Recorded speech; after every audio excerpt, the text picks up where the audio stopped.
ప్రేమ, అద్వితీయమైన ప్రేమ, ఆశ్చర్యమైన ప్రేమ, అవధులు లేని నా యేసు ప్రేమ. ప్రేమ ప్రేమ ప్రేమ యేసుని ప్రేమ, ఎన్నటికైనా మారని ప్రేమ.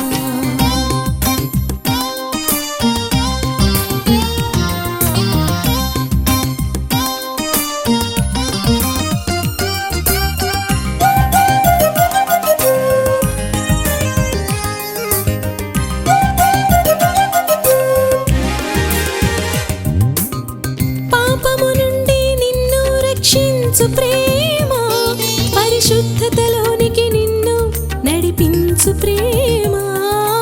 పాపము నుండి నిన్ను రక్షించు ప్రేమ, పరిశుద్ధతలోనికి నిన్ను నడిపించు ప్రేమ. పరిశుద్ధమైన ప్రేమ, పరిపూర్ణమైన ప్రేమ, ప్రాణమిచ్చు ప్రేమ, నా యేసు ప్రేమ. పరిశుద్ధమైన ప్రేమ, పరిపూర్ణమైన ప్రేమ, ప్రాణమిచ్చు ప్రేమ, నా యేసు ప్రేమ. ప్రేమ ప్రేమ ప్రేమ యేసుని ప్రేమ, ఎన్నటికైనా మారని ప్రేమ.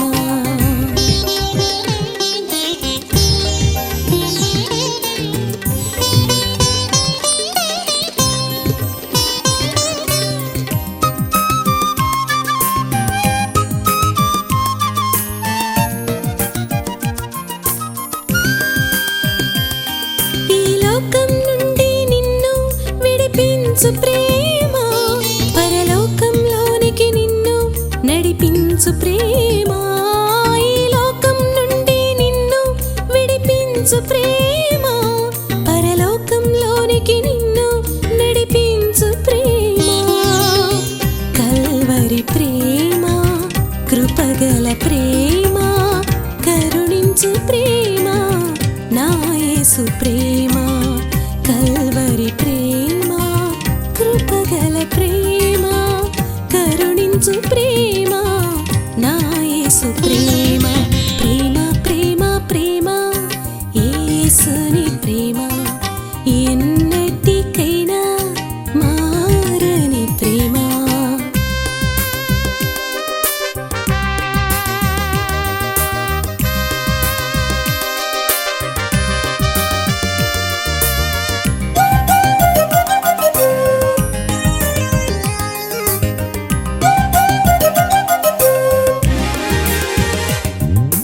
జీవపు వెలుగులు నిన్ను స్థిరపరిచే ప్రేమ, నిత్య జీవములోనికి నిన్ను నడిపించు ప్రేమ. జీవపు వెలుగులు నిన్ను స్థిరపరిచే ప్రేమ, నిత్య జీవములోనికి నిన్ను నడిపించే ప్రేమ. శాశ్వతమైన ప్రేమ, సమాధానమైన ప్రేమ, శాంతినిచ్చు ప్రేమ, నా యేసు ప్రేమ. శాశ్వతమైన ప్రేమ, సమాధానమైన ప్రేమ, శాంతినిచ్చు ప్రేమ, నా యేసు ప్రేమ. ప్రేమ ప్రేమ ప్రేమ యేసుని ప్రేమ, ఎన్నటికైనా మారని ప్రేమ. ప్రేమ ప్రేమ ప్రేమ యేసుని ప్రేమ, ఎన్నటికైనా మారని ప్రేమ. అద్వితీయమైన ప్రేమ, ఆశ్చర్యమైన ప్రేమ, అవధులు లేని నా యేసు ప్రేమ. అద్వితీయమైన ప్రేమ, ఆశ్చర్యమైన ప్రేమ, అవధులు లేని నా యేసు ప్రేమ. ప్రేమ ప్రేమ ప్రేమ ఎన్నటికైనా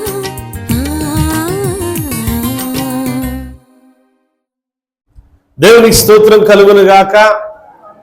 మరి ప్రతినిత్యం కూడా ఒక నూతనమైన మెసేజ్తో మీ మధ్యకు దేవుడు నడిపిస్తున్న విధానం బట్టి నేను ఎంతో సంతోషపడుతున్నా. ప్రియమైన దేవుని పిల్లలారా, నూతనంగా సబ్స్క్రైబ్ చేసిన బిడ్డలకు నా హృదయపూర్వక వందనాలు. ప్రతి దినము ఒక నూతనమైన వాక్యాన్ని లేక పాటలో వీక్షిస్తూ 10 మందికి ఫార్వర్డ్ చేస్తున్న దేవుని పిల్లలైన మీ అందరికి ప్రత్యేకమైన వందనాలు. మీ కొరకు నేను ప్రత్యేకంగా ప్రార్థన చేస్తున్నాను. ఖచ్చితంగా పట్టుదలతో 10 మంది కోసం ఈ వాక్యం అని ఎవరైతే వెదజల్లుతారో అటు వారు ఇంకా 30 దంతులుగా 60 దంతులుగా 100 దంతులుగా దీవించబడాలని మనస్ఫూర్తిగా కోరుకుంటున్నా. ఈరోజు మన వాక్యం దేవుడు మాట్లాడుతున్నాడు ప్రవక్త అయిన యెషయాతో, నీవు నా సొత్తు. అసలు మనం ఎవరిమి? ఏమండి, దేవుడు అంటున్న మాట, నీవైతే నా సొత్తు.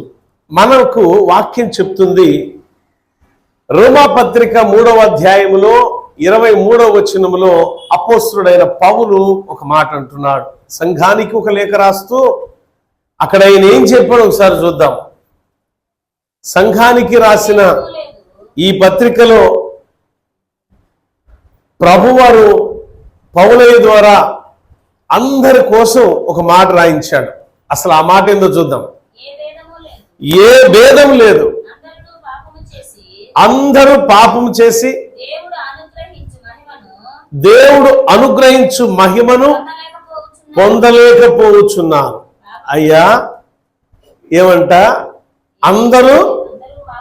అందరంటే ముసలోళ్ళు, ఆడవాళ్ళు, మగాళ్ళు, ఇంకా కుర్రోళ్ళు, కుర్ర పిల్లలు, ఎవరైనా మనిషి పుట్టిన ప్రతి ఒక్కరూ పాపి అని రాయబడి ఉంది. ఈ పాపాత్ముడైన మనుష్యుడి దేవుడు అంటున్నాడు, నీవు నా సొత్తు అన్నాడు. దేవునికి స్తోత్రం కలుగును గాక. ఒక పాపిని పరిశుద్ధమైన దేవుడు మాట్లాడుతున్న మాట ఏంటో తెలుసా? నీవు నా సొత్తు అన్నాడు. ఎంత మంచి మాట. పాపిని అంటున్నాడు ప్రభువారు, నీవు నా సొత్తు, you are me, you are my property.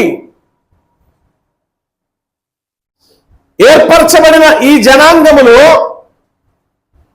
మనం ప్రత్యేకించబడిన వారిగా ఉండి దేవుని ప్రజలుగా, దేవుని సొత్తైన ప్రజలుగా, యాజక సమూహముగా, రాజులైన యాజక సమూహముగా దేవుని సముఖములో మనం కూర్చున్నామంటే దేవుడు మనల్ని ఈ పనికిమాలిన జనాంగములో నుంచే ప్రత్యేకపరిచాడు. ప్రత్యేకపరిచిన దేవుడు ఏం చేశాడు? ఈ పాపిని ఎలా ఆయన సొత్తుగా చేసుకున్నాడు అంటే వాక్యం సెలవిస్తుంది. మొదట మాట అందరూ గుర్తుంచుకోవాలి, మనము మన సొత్తు కాదు, మనము దేవుని సొత్తు. దేవునికి స్తోత్రం. ఈ ప్రాపర్టీ మీద, ఈ యొక్క ఆస్తి మీద హక్కు దేవునికి తప్ప మనకు లేనే లేదు. యేసు రక్తములో కడుగుబడిన ప్రతి వ్యక్తి కూడా జ్ఞాపకం చేసుకోవాల్సింది ఒకటే, దేవుడు నిన్ను నన్ను కొన్నాడు. ఎలా కొన్నాడు? చాలా మంది ఆనాటి కాలంలో మరి యోసేపుని ఐగుప్తు దేశానికి అన్నదమ్ములు కొనేశారు, అమ్ముకొని పంపించేశారు, డబ్బులు తీసుకున్నారు. ఆ కొడుకునోడు తీసుకెళ్లి పోతీఫర్కి అమ్మాడు. ఆ పోతీఫర్ తీసుకెళ్లి ఇంట్లో పెట్టాడు. ఇంట్లో పెట్టిన తర్వాత ఒక నింద ఆయన మోసి చెరసాల పాలై ఆఖరికి ఎక్కడికి వెళ్ళాడంటే సింహాసనం మీద కూర్చున్నాడు యేసేపు. దేవునికి స్తోత్రం, హల్లెలూయా. ఎన్నో నిందలు, ఎన్నో అవమానాలు, ఎన్నో రకాల ఘట్టాలు ఎదురై ప్రతి దానికి ఈది ప్రతి అడుగులో కూడా సక్సెస్ వేసుకుంటూ నిందలైన అవమానాలైన భరించు క్రీస్తు సాక్షిగా నిలబడ్డాడు. కనుకనే చరిత్రకెక్కాడు యేసేపు. దేవునికి స్తోత్రం, హల్లెలూయా. కారణం ఏంటంటే విలువ పెట్టి కొనబడిన వాడు ఆయన. ఎలా అంటే విలువ పెట్టి కొనబడిన వాడు. మొదటి మాట, మనము దేవుని సొత్తు. నేను చెప్తున్నా, మనము దేవుని సొత్తు. దేవుని ప్రాపర్టీని ఎవడన్నా పాడు చేస్తే దేవుడు ఊరుకుంటాడా? దేవుని యొక్క ఆస్తిని ఎవరన్నా పాడు చేస్తే దేవుడు ఊరుకుంటాడా? ఇప్పుడు నువ్వు ఎవరి సొత్తు? ఇప్పుడు నువ్వు ఎవరి స్వాచ్ఛం? నువ్వు ఎవరి ప్రాపర్టీ? ఇప్పుడు నీ ప్రాపర్టీ, ఈ దేహం నాదే కదా, నువ్వు పాడు చేస్తే దేవుడు ఊరుకుంటాడా అంటారు. పాస్టర్ గారు ఎప్పుడు శాపనార్థాలు పెడతారు. నేను కాదు శాపనార్థాలు పెట్టేది, నాకు శాపనార్థాలు పెట్టాల్సిన అవసరం నాకు లేదు. వాక్యం ఉన్నది ఉన్నట్టుగా ప్రకటించడమే నాకు కలిగిన ధన్యత అనుకుంటానే. మొహమాటం లేదు, ఆయన మొహమాటం లేనోడు. వాక్యం చెప్తున్నది. ఈరోజు యేసుక్రీస్తు ప్రాపర్టీ ఉన్న నీవు బాప్తిసం తీసుకొని క్రీస్తు సాక్షిగా ఉండవలసిన నీవు ప్రభు శరీరమును ప్రభు శరీరమును భుజించి రక్తమును పానం చేయవలసిన నీవు క్రీస్తుకు అవమానకరంగా బ్రతుకుతున్న నీవు క్రీస్తుకి హేళనకరంగా జీవిస్తున్న నీవు ఏదైనా ఎదురు దెబ్బ తలిగి దేవుడు కొడితే అది పాస్టర్ గారి శాపం కానే కాదు బిడ్డలారా. ఆ ప్రాపర్టీని నువ్వు పాడు చేస్తున్నావు, దేవుని యొక్క స్వాచ్ఛాన్ని, దేవుని యొక్క సొత్తును పాడు చేస్తున్నావు కాబట్టి దేవుడు నిన్ను పాడు చేస్తున్నాడు. కనుక దేవుని యొక్క సొత్తును పాడు చేసే వ్యక్తులుగా మనం ఉండకూడదు. 1 కొరింథీయులకు రాసిన పత్రిక 3వ అధ్యాయములో ఉన్న ఒక మాట చూద్దాం. 1 కొరింథీయులు 3వ అధ్యాయం, అక్కడ ఏమి రాయబడి ఉంది? 16-15 వచనాలు చూడండి ఒకసారి.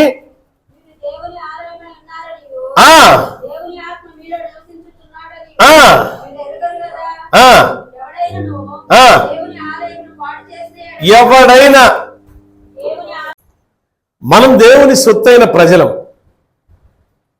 ఈ సొత్తైన ప్రజల గురించి రోమాపత్రికలో అపోస్తలుడైన పౌలు ద్వారా దేవుడు పలికిన మాట ఏంటంటే అందరూ పాపులే అనే మాట, రైట్?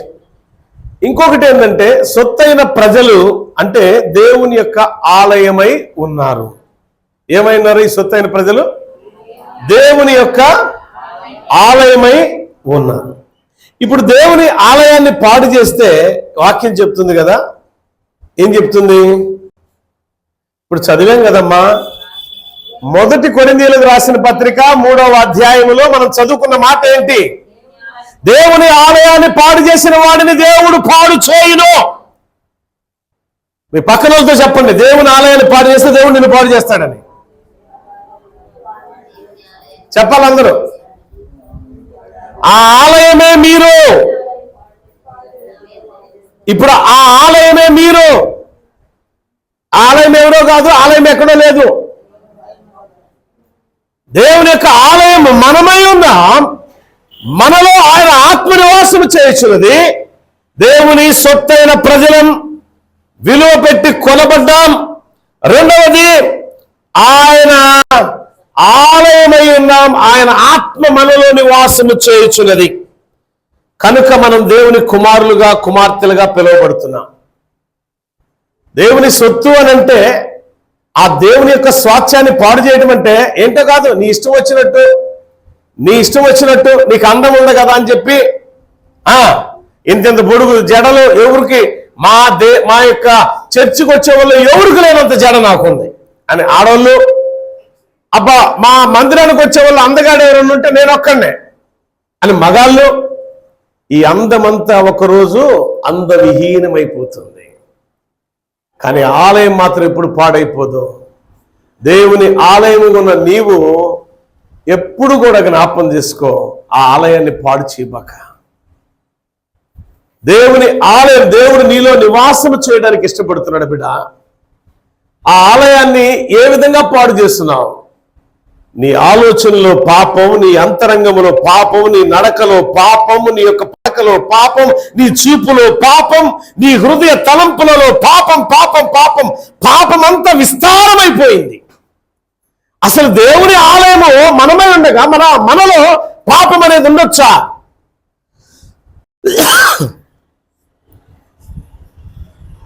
దేవుని ఆలయం కూడా మనలో పాపపు ఆలోచనలు ఉండొచ్చా? ద్వేషాలు, పగలు, ప్రతీకారాలు, ఈర్ష్యలు, అసూయలు, కళ్ళను, కపటం అనేది అంతా కూడా ఉంది మన దగ్గర. దేవుడు ఎందుకు నీ దగ్గర నివాసం చేయట్లేదంటే ఆయన ఆలయాన్ని పాడు చేశావు కాబట్టి. ఖచ్చితంగా వాక్యం చెప్తుంది, ఆయన ఆలయమును పాడు చేయవాడిని ఆయన పాడు చేయును అని చెప్తుంది. ఆదివారం ఆరాధన తెలియదా? బాప్తిసం తీసుకునేటప్పుడు నీకు ఆదివారం ప్రార్థనకి వెళ్ళాలా? ప్రభు శరీరములో పాలిభాగసు ప్రభు రక్తమును మేము పానం చేయాలనే జ్ఞానం నీకు లేదా? అంటే ఎక్కడున్నావు నువ్వు? ఏ విధమైన సంచారం నువ్వు చేయొచ్చు? నీ మనసు ఎట్టుంది? నీ ఆలోచనలు ఎట్టుండాయి? నీ పరుగులు ఎట్టుండాయి? పరుగులెత్తే ఆ కాళ్ళను పడగొడితే నీ బతుకేమైపోతుందో జ్ఞాపం చేసుకోకసారి. యేసుక్రీస్తు నామమును బట్టి బాప్తిసం తీసుకున్న మనం ఎంతమంది దేవునికి అపహాస్యంగా బ్రతుకుతున్నాం. అందుకే సేవకుడు ప్రార్థనకు రండి రండి రండి రండి అని ఎందుకు అంటాడు తెలుసా? నువ్వు పాడైపోతున్నావు అనే విషయాన్ని దైవజనులకు తెలుసు. పవిత్రంగా ఉండవలసిన నీవు అపవిత్రమైపోతున్నావు అని దైవజనులకు దేవుడు చెప్తూనే ఉంటాడు, బోధ చేస్తూనే ఉంటాడు. హెచ్చరించు హెచ్చరించు హెచ్చరించు, గద్దించు గద్దించు గద్దించు. ఎన్ని మారులు గద్దించినా లోబడిన వారికి హఠాత్తుగా మరణం వచ్చును. ఇది వాక్యం. మరణమైపోతే మన బిడ్డలేమైపోతారు, మరణమైపోతే భర్త ఏమైపోతాడు, మరణమైపోతే భార్య ఏమైపోతుంది. ఒక్కసారి ఆలోచన చేసావా? యేసుక్రీస్తు నామంలో బాప్తిసం తీసుకో బిడ్డ అని చెప్పి పాస్టర్ గారు నీ మెడలోంచి బాప్తిసం ఇచ్చాడా? నువ్వు పాపులని గ్రహించి పశ్చాత్తాప హృదయంతో నువ్వు బాప్తిసం తీసుకున్నావా? ఎలా తీసుకున్నావు బాప్తిసం? తెలియదా నీకు? బాప్తిసం ఎలా తీసుకున్నావా? ఏమ్మా తెలియదా? పాస్టర్ గారు మీ మెడబట్టుకొని వంచి బాప్తిసం ఇచ్చాడా బలవంతంగా? నేను బలవంతంగా బాప్తిసం తీసుకున్నాను ఒకసారి. నా పాపమునకు ప్రాయశ్చిత్తము నొంది నా రక్షకుడు క్రీస్తు ప్రభువు వారని, ఆయన పునరుద్ధానములో నేను పాలిభాగస్తుడు కావాలని, నా ప్రతి విధమైన పాపమును క్రీస్తు రక్తములో కడుక్కోవాలని బాప్తిసమునకు సిద్ధపడ్డాను అని బాప్తిసం తీసుకున్న వాళ్ళు చేతులు ఎత్తండి. దేవునికి స్తోత్రం, దేవునికి మహిమ కలుగును గాక. అలాంటప్పుడు మనం ఎలా ఉండాలి బిడ్డలారా? ప్రార్థన చేయండి అంటే బాధ, వాక్యం చదవమంటే బాధ, పరిచర్య చేయమంటే బాధ, మందిరంలో ఉండాలి, ఒక దినము గడపాలంటే బాధ. ఇన్ని బాధలను అనుభవిస్తుంటే ఎన్ని బాధల్లో కూడా అనుభవిస్తావో తెలుసా? దేవుని సన్నిధే నీకు బాధ అయినప్పుడు, దేవుని సన్నిధే నీకు అపవిత్రమై ఉన్నది అని నువ్వు భావించినప్పుడు నువ్వెంత అపవిత్రాలు, ఎంత అపవిత్రుడు ఉన్నావో జ్ఞాపకం చేసుకో. ఎంత భ్రష్టురాలు అయిపోతున్నావో. పవిత్రమైన అతి పరిశుద్ధమైన దేవుని సన్నిధిలో గడపవలసిన నీవు నీ హృదయాన్ని శుద్ధీకరించుకొని సంసిద్ధుడవై ఉండి దేవుడిచ్చే శ్రేష్టమైన ఫలాలు పొందుకోవలసిన నీవు దేవుణ్ణే మర్చిపోయే పరిస్థితికి నువ్వు వచ్చావంటే నీ దగ్గర దురాత్మల సమూహం ఎంత గొప్ప సమూహం ఉందో జ్ఞాపకం చేసుకోవాలి. నాకు అనిపించింది అప్పుడప్పుడు, బుధవారం ఆరాధనకి ఎంతమంది వస్తున్నారు లెక్క పెట్టుకొని చూసినప్పుడు అనిపించింది, దైవ భక్తి ఎలా ఉంది వీళ్ళకనంటే దేవుని యొక్క ఆలయాన్ని చెడగొట్టే రీతిలో ఉంది అని. ఈ వారం అంతా ప్రార్థన చేస్తూనే ఉన్నా. మంగళవారం నుంచి మొదలైంది నాకు. ఆదివారం ఏం చెప్పాలి ప్రభు అని, నీ బిడ్డలకు ఏం సందేశం ఇవ్వాలని దేవుడు ఇవ్వాల. నిన్నటి దినం ఇచ్చాడు దేవుడు నాకు. నిన్నటి దినం దేవుడు చెప్తున్న మాట, నా సొత్తైన ప్రజలు పాడైపోతున్నారు బిడ్డ, చెప్పు ఈ మాట, హెచ్చరించు అన్నాడు. ఇది ప్రతిదీ కూడా రికార్డ్ అవుతుంది, జ్ఞాపకం చేసుకోండి. దేవుని ఆలయాన్ని ఎవరైతే పాడు చేస్తున్నారో వీక్షిస్తున్న మీరైనా సరే, ఇక్కడ ఉన్న మీరైనా సరే, ఎవరైనా సరే, ఏ క్షణంలో ఈ వాక్యాన్ని వీక్షిస్తున్నారో వాళ్ళైనా సరే, పరిశుద్ధంగా ఉండవలసిన దేహం, పవిత్రంగా ఉండవలసిన ఈ హృదయాన్ని నువ్వు పాడు చేసి ఏ విధంగా నువ్వు అభివృద్ధి చెందుతావు? మంచి తోట వేసి దానికి సరైన సదుపాయం లేకపోతే, అనగా ప్రతి మొక్కను జాగ్రత్తగా చూచుకొని పాది తీసి నీరు సమయానుకూలంగా నీరు పెట్టకపోయినా, సమయానుకూలంగా ఎరువు వేయకపోయినా ఆ యొక్క తోట ఏ రీతిలో ఉంటుందో మన ఆత్మీయ జీవితం కూడా అలానే ఉంటుంది. సమయానుకూలంగా ఎరువులు వేయాలి, సమయానుకూలంగా నీరు పెట్టాలి, సమయానుకూలంగా ఆ యొక్క తోటకు చేయవలసింది తోటమాలిగా ఏం చేయాలి అది చేయగలిగితేనే ఫలభరితమైన ఆశీర్వాదాలు, ఫలభరితమైన ఫలాలు మనం భుజించగలుగుతాం. నీ ఆత్మీయ జీవితం అల్లాటప్పగా ఉంది కదా, ఆడుకున్నట్టుంది కదా నీ ఆత్మీయ జీవితం. నేను జ్ఞాపం చేసుకుంటే ఒక్కసారి మీ అందరికీ నేను మరలా జ్ఞాపం చేస్తున్నా, పాడైపోతున్న పరిస్థితులు రాబోతున్నాయి. ఇది ఈ యొక్క వాక్య సందేశం రికార్డ్ అవుతున్నది. ఈరోజు తారీఖు ఎంత అమ్మా? నాకు కొద్దిగా వినపడదు, కొద్ది గట్టిగా చెప్పండి.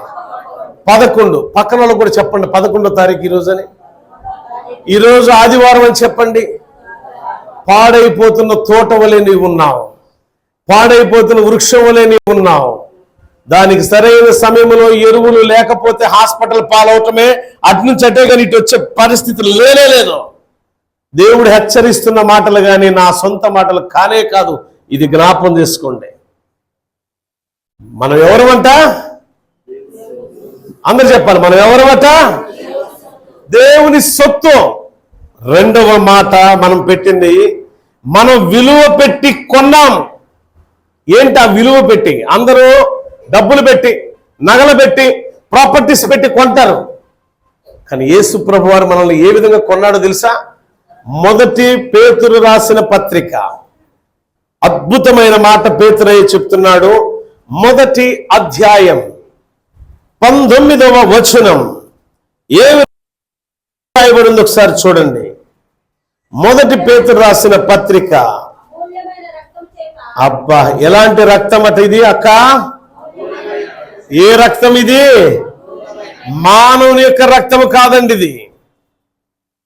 మనుషుని యొక్క రక్తము అంటే రక్తం కాదు ఇది. చాలా విలువైనది. మానవుని యొక్క కూడా వెల కట్టలేనంత విలువైనది.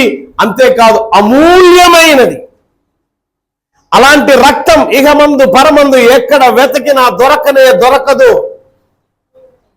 అంటే నీ ఓకే అందనటువంటి వాల్యుబుల్ బ్లడ్తో దేవుడు నిన్ను కొన్నాడు. మర్చిపోయావా? నువ్వు ఎవరు అసలు?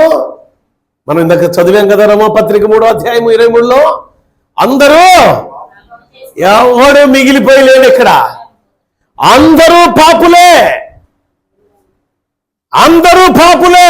దేవుని యొక్క మహిమను పొందుకోలేకపోతున్నారు. అందరూ పాపులే. దేవుని ఆశీర్వాదాన్ని గుర్తించలేకపోతున్నారు. అందరూ పాపులే. దేవుని సొత్తైన ప్రజలుగా స్వీకరించబడ్డారని గమనించలేక ఇష్టానుసారమైన జీవితంలో జీవిస్తున్నా. మనం ఎలా కొన్నాం తెలుసా? ఒక నగలో ఒక 1000, 2000, లేదా ఒక 5000, 10,000, లేదా 1 కోటి, 2 కోట్లు, లేదా 100 కోట్లు, 200 కోట్లు ఇచ్చి కొన్న వ్యక్తులం కాదండి. ఆ డబ్బు కూడా ఎందుకు పనికిరాదా రక్తం ముందు? ఆ నగలు కూడా ఎందుకు పనికిరాదా రక్తం ముందు? వజ్ర వైడూర్యాలు అన్ని పోసినా కానీ వెల కట్టలేం. అంత విలువైన, అమూల్యమైన, అతి పరిశుద్ధమైన రక్తముతో కొనబడిన నీవు దేవునికి అవమానకరంగా అపవిత్రమైన కార్యాలు చేస్తూ నీ ఇష్టానుసారమైన జీవిస్తూ ప్రార్థన లేదు, స్తుతి లేదు, యాచన లేదు, కీర్తన లేదు, ఎదుటి వారిని ప్రోత్సాహపరిచే మనసే లేకుండా పోయిందంటే ఎంత దౌర్భాగ్యమైన పరిస్థితులు దిగజారిపోయో జ్ఞాపకం చేసుకున్నాం. వాక్యం సెలవిస్తుంది, ఆయన ఆలయాన్ని పాడు చేయవాడిని ఆయన విలువ పెట్టి కొన్నామనే విషయం మర్చిపోవాక. నీలాంటి పాపాది, నీ బుద్ధి అలాంటిదో తెలుసు కదా నీకు. ప్రార్థనకి ఉపక్రమించలేం, వాక్యాన్ని చదవడానికి ఇష్టపడలేం, ప్రార్థనకి రావడానికి ఇష్టపడలేం, దేవుని ఆలయాన్ని పరిశుద్ధపరచడానికి ఇష్టపడలేం, దేవుని ఆలయంలో కావలసిన పరిచయం చేయడానికి ఇష్టపడలేం, ఆఖరికి సమర్పించే ధాన్యపు గింజలు కానీ, ఆఖరికి దశమ భాగములు కానీ అన్ని చిల్లు పట్టినట్టే చేసుకుంటూ పోతున్నాం. ఇదని జీవితం. నిజమైన పరిత్యాగం ఎలాంటిదో తెలుసా? నిజమైన పరిచయం ఎటువంటిదో తెలుసా? గతంలో మనం నేర్చుకున్న అననీయ గురించి, గతంలో మనం నేర్చుకున్న అననీయ సపీరాల గురించి. అననీయ అనే వాళ్ళు ఇద్దరున్నారు. ఒకతను అపోస్తలుడుగా ఉన్నాడు, ఒకతనేమో విశ్వాసి అయిన అననీయ అపోస్తలులను వెంబడించేవాడిగా ఉన్నాడు. ఆస్తిని అమ్మాడు, అబద్ధమాడాడు, ప్రాణం విడిచాడు. బిడ్డలారా, నీ రెక్కల కష్టార్జితంలో నుంచి ఇష్టంగా నువ్వు ఇచ్చే దశమ భాగం ఎన్నిసార్లు దొంగతనం చేసి దొంగగా మారిపోయావో అక్కడే నీ దొంగ బుద్ధి అర్థమవుతుంది. దేవుని సొత్తైన ప్రజలు దొంగతనాలు చేయరండి. దేవుని సొత్తైన ప్రజలుగా ఉన్నవారు దొంగ బుద్ధి ఉండదు. వారికి పవిత్రమైన ఆలోచనలు, పవిత్రమైన బుద్ధి కలిగి, జ్ఞానం కలిగి జీవిస్తారు. వారు ఆరోగ్యవంతులుగా ఉంటారు. గ్యారంటీ చెప్తున్నా నేను ఇది. దేవుని యొక్క బిడ్డలుగా, దేవుని సొత్తైన ప్రజలుగా ఉండేవారు అబద్ధమాడరు, దేవుణ్ణి మోసం చేయరు, దేవుని సొమ్మునే దొంగతనం చేయరు. చేస్తున్నామంటే ఎలా ఉన్నాం మనం? అబద్ధానికి జనకుడు సాతాను బైబిల్లో రాయబడి ఉంది కదా. అంటే మనం ఎవరు సొత్తై ఉన్నాం ఇప్పుడు? అబద్ధానికి జనకుడైన సాతాను సొత్తైన ప్రజలుగా ఉన్నాం. విలువిచ్చిన ఆ విలువైన రక్తంతో నేను కొంటూ ఇంట్లో దుప్పరం మూసేసుకొని పడుకుంటావా? విలువైన రక్తంతో నిన్ను కొని నిన్ను పరిశుద్ధపరిస్తే దేవుణ్ణి అవమానపరుస్తున్నావా? జాగ్రత్త. నీ జీవితం ఒక్క క్షణం చాలు. దేవుడు అలా అంటే చాలు. నీ ఊపిరి ఆగిపోతే నీ భార్య ఏమైపోతుంది? నీ ఊపిరి ఆగిపోతే నీ బిడ్డలు ఏమైపోతారో? నీ ఊపిరి అయిపోతే నీ భర్త పరిస్థితి ఏమైపోతుంది, నీ కుటుంబం చల్లా చెదరైపోతుంది. దేవుని సొత్తుగా ఉన్న నీవు, విలువైన రక్తముతో కొనబడిన నీవు ఎలా ఉండాలా? నీలో ఎవరు నివాసం చేయాలో తెలుసా?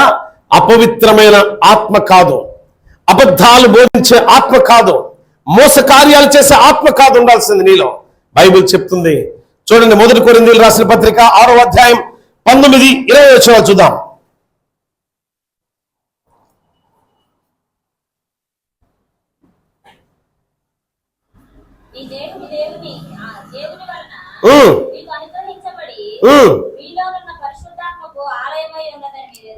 ఏంటండి దేహం దేనికి ఆలయం అంటే? ఇప్పుడు పరిశుద్ధాత్మకు ఆలయం. అరే మనలో పరిశుద్ధాత్మ లేదంటే ఏంటి? ఏముంది మన దగ్గర? చాలా పర్యాయాలు మీలో చాలా మంది అడిగి ఉండొచ్చు నన్ను, పరిశుద్ధాత్మ ఎందుకు నాలో లేదు అని అంటే, నీలో దురాత్మ ఉంటే పరిశుద్ధాత్మ ఎలా ఉంటుందయ్యా? నీ ఆలోచనలో దురాత్మ నిన్ను ప్రేరేపిస్తుంది. దురాత్మ ఎలాంటి ఆలోచనలు ప్రేరేపిస్తుంది? దుర్మార్గపు ఆలోచనలు ప్రేరేపిస్తుంది, అన్యాయపు ఆలోచనలు, మోసకరమైన ఆలోచనలు, అబద్ధంతో కూడుకున్న ఆలోచనలు అది ప్రేరేపిస్తుంది. కాబట్టి పరిశుద్ధాత్మని దగ్గరకు రాదు. కానీ నువ్వెవరో తెలుసా? విలువ పెట్టి, మీరు మీ సొత్తు,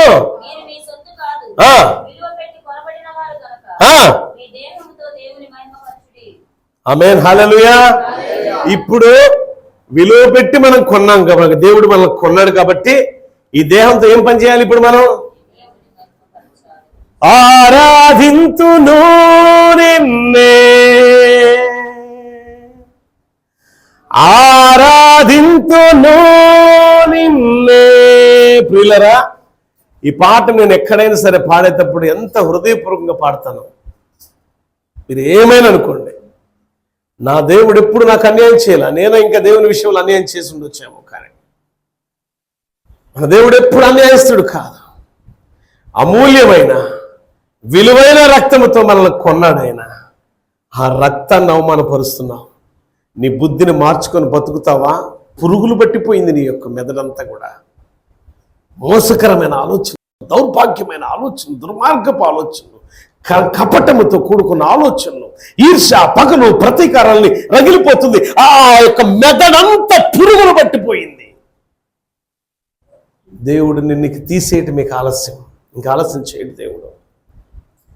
సంపాదనని పరిగెత్తుకుంటూ వెళ్తావు, కోట్లు 100 కోట్లు సంపాదించుకోలేవు పరలోక రాజ్యాన్ని. నీవు 100 కోట్లు సంపాదించు. ఒక తండ్రి దగ్గరకు ఒక కుమారుడు వచ్చి మాట్లాడుతున్నాడు.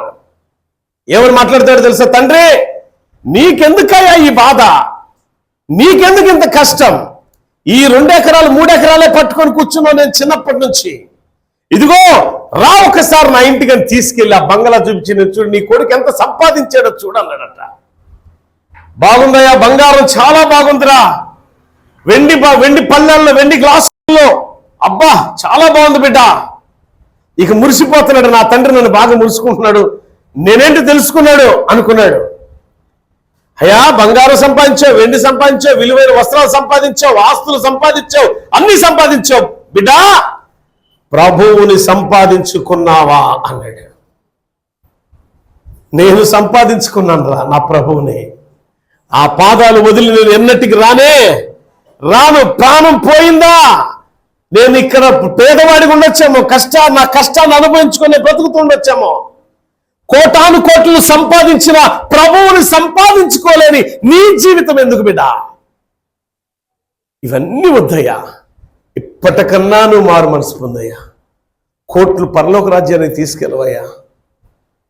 నీ నగలు, నీ నట్ర పరలోక రాజ్యాన్ని తీసుకెళ్ళవు బిడ్డ. నీ ఆస్తులు, అంతస్తులు పరలోక రాజ్యాన్ని చేర్చవు. కానీ పరిశుద్ధమైన ఆత్మ నీలోనికి రావాలి అంటే నువ్వు మార్పు చెందాలి బిడ్డ అన్నాడు. అందుకే మనం ఆరాధించిన చాలా మంది అంటారు, నా పాట బాగోదు, నా గొంతు బాగోదు, నేను సరిగా పాడలేను అని. నీ హృదయంతో పాడు ఒకసారి. చూడండి ఒకసారి, అలా నేను పాడి వినిపిస్తా ఇప్పుడు మీకు. ఆరాధింతును నిన్నే, ఆరాధింతును నిన్నే యేసయ్యా, స్తుతికి యోగ్యుడే నీవే, మహిమకు పాత్రుడే నీవే, సృష్టికర్త నీవే యేసయ్యా.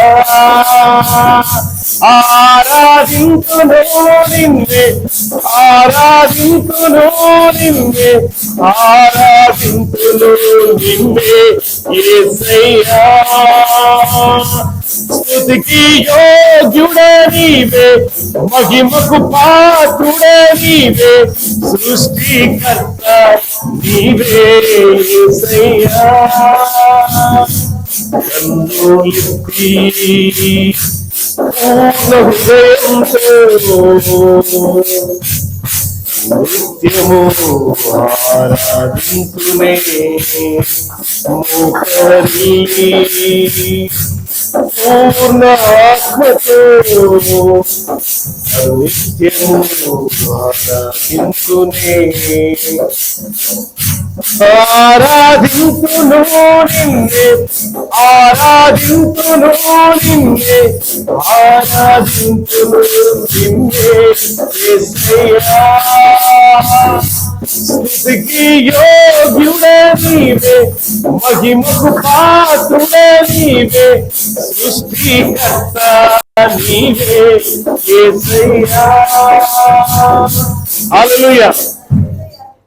దేవుణ్ణి అలా ధ్యానం చేసుకుంటూ పోతే ఇలారా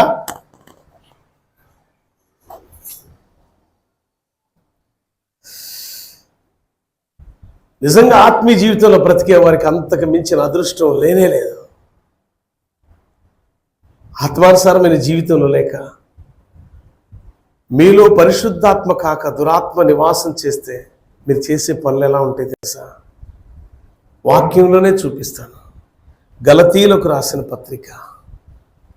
ఒకవేళ మనం అలా ఉంటే సరి చేసుకోవడం కోసం నేను చెప్తున్నాను తప్ప మిమ్మల్ని ఒకవేళ ఏదన్నా అంటే నాకేదో ఒరిగిద్దని మాత్రం దయచేసి అనుకోకండి. మీరు సరి చేయబడితే నీకు జన్మనిచ్చిన తల్లిదండ్రులు ఆనందపడతారో లేదో, ఎట్లా ఉంటారో నాకు తెలియదు, కానీ ఒక ఆత్మీయ తండ్రిగా నా బిడ్డలు సరిదిద్దబడ్డారు అన్నప్పుడు ఎంతో ఆనందపడతాం మిమ్మల్ని బట్టి. నేను చూడండి ఒక వాక్యం ఒకసారి 5వ అధ్యాయంలో 19వ వచనం రాయబడి ఉన్న మాట. గలతీయులకు రాసిన పత్రిక 5వ అధ్యాయం 19వ వచనం. శరీర కార్యములు స్పష్టమైనవి, అదేవనగా జారత్వం, అపవిత్రత, కాముకత్వం, విగ్రహారాధన, అభిచారం, ద్వేషములు, కలహము, మత్సర, క్రోధం, కక్షలు, భేదములు, విమర్శములు, అసూయలు, మతతత్తలు, అల్లరితో కూడుకున్న ఆటల పాటలు, ఇన్ని రకాల లోకానుసారమైనవన్నీ కూడా మనలో ఉన్నాయి అని అంటే శరీరానుసారమైన వ్యక్తులం కానీ ఆత్మానుసారమైన వ్యక్తులు మనం కానే కాదు. పాపులం మనం జ్ఞాపం చేసుకోండి, అపవిత్రులు మనం జ్ఞాపం చేసుకోండి. విలువైన రక్తంతో మనల్ని కొని తన సొత్తుగా మార్చుకున్నాడు. ఎంత ప్రేమ తెలుసో దేవునికి మన పట్ల. ఏ మనుషుడు ప్రాణమిచ్చి నిన్ను కొనడు. నీ దుర్మార్గపు ఆలోచనలకి, నీ మోసకరమైన తలంపులకు నీ చూపులోనే విషం ఉన్నది. సౌలు దావీదు వైపు అలా చూస్తుంటే అక్కడ రాయబడిన మాట ఏం తెలుసా? సౌలు దావీదు వైపు విషపు చూపు చూచెను. మన నేత్రాలు ఎంత మందివి! వాక్యాన్ని ఇప్పుడు వింటున్న మీలో కూడా మీ నేత్రములో, మీ కంటి చూపులో విషం ఉందేమో జ్ఞాపం చేసుకోండి. అవన్నీ కూడా కడుక్కోవాలి. ఎందుకు తెలుసా? విలువ పెట్టి కొన్నాడు దేవుడు మనల్ని. దేవుని సొత్తైన ప్రజలం మనం. మనలో ఏమి వసించాలో తెలుసా? పరిశుద్ధాత్మ తప్ప దురాత్మ, లోకానుసారమైన అలవాట్లతో కూడుకున్నది, శరీరానుసారమైన కార్యాలు నెరవేర్చుకోవడానికి కాదు ఈ దేహం ఉంది. దేవుణ్ణి మహిమపరచడానికి. కింద చదువుకున్నాం కదా, విలువ పెట్టి కొన్నారు కాబట్టి ఆయన మహిమపరచాలని. కొరింథీయులకు రాసిన పత్రిక 6వ అధ్యాయంలో 19-20 వచనాల్లో 20 వచనంలో రాయబడింది చూడండి. 1 కొరింథీయులు 6:20 ఒకసారి చదువమ్మా. అక్కడ ఏమని రాయబడింది తెలుసా? విలువ బట్టి కొనబడిన వారు కనుక మీ దేహంతో దేవుని మహిమపరచాలి కానీ అపవాదికి దాసులు కాకుడే. బిడ్లారా, ఎంతమంది అలా దాసులైపోయారు. ఈరోజు నేను ఎన్ని మాటలు నేర్పానంటే, ఒకటి, మనం దేవుని సొత్తైన ప్రజలం. రెండవది, మనం విలువ పెట్టి కొనబడ్డాం. మూడవది, మన దేహంతో దేవుణ్ణి మహిమపరచాలి. ఎందుకు తెలుసా? నాలుగవది, మనలో దేవుని ఆత్మ ఉంటే దేహంతో మహిమపరుస్తాం. 4 మాటలు ఇప్పుడైనాయి. ఒకటి, దేవుని సొత్తు. 2, విలువ పెట్టి కొన్నాం. 3, మనలో ఏముంటుంది? దేవుని యొక్క ఆత్మ వసిస్తుంది. 4, ఆత్మ వసిస్తున్న వ్యక్తి దేవుని మహింపరుస్తాడు. ఆత్మ వసించలేని వ్యక్తి దేవుణ్ణి అవమానపరుస్తాడు. ఇప్పుడు ఇంటి దగ్గర దుప్పటి ముసుకేసుకొని కూర కోసమో, లేదా లోకానుసారమైన ఆటపాట్ల కోసమో, లోకానుసారమైన అలవాట్ల కోసమో బాప్తీసం తీసుకొని దేవునికి అవమానకరంగా ఇళ్లలో బతుకుతున్నారే, వాళ్ళు దేవుని మహింపరుస్తున్నారా? దేవుడు మమ్మల్ని చూడ్డా? దేవుడు మమ్మల్ని ఎందుకు ఇట్లా చేస్తున్నాడని అంటారా? అనగలిగిన నాయిస్ వాళ్ళకుందా? వాయిస్ ఉందా? వారికి అవకాశం ఉందమ్మా? ఇళ్ళ దగ్గర దేవుని నామాన్ని మహింపరుస్తారా వాళ్ళు? దేవుని ఆలయంలోనే మహింపరచలేని నీవు ఎక్కడ మహింపరుస్తావు? ఎంత అవమానకరంగా జీవిస్తున్నావు తెలుసా నువ్వు దేవునికి. తర్వాత ఇంకొక మాట చెప్పి నేను ముగించేస్తా. మనము ఒకటి, మళ్ళా మీకు చెప్తున్నా, మొదట దేవుని సొత్తైన ప్రజలం. దేవుని ఆలయాన్ని, అంటే దేవుని సొత్తు అంటే దేవుని ఆలయంగా మనం ఉన్నాం. ఆలయాన్ని పాడు చేసి దేవుడు పాడు చేస్తాడు. రెండవది, విలువ పెట్టి కొనబడ్డాం.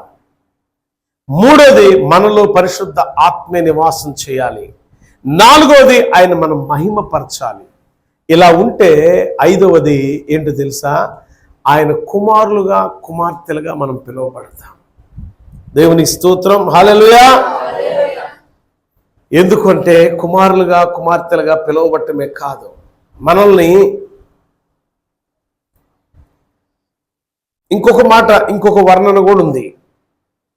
1 పేతురు రాసిన పత్రికలో ఇంకొక అద్భుతమైన వర్ణన ఉంది మన మీద. 2వ అధ్యాయం 9-10 వచనాల్లో రాయబడి చూడండి.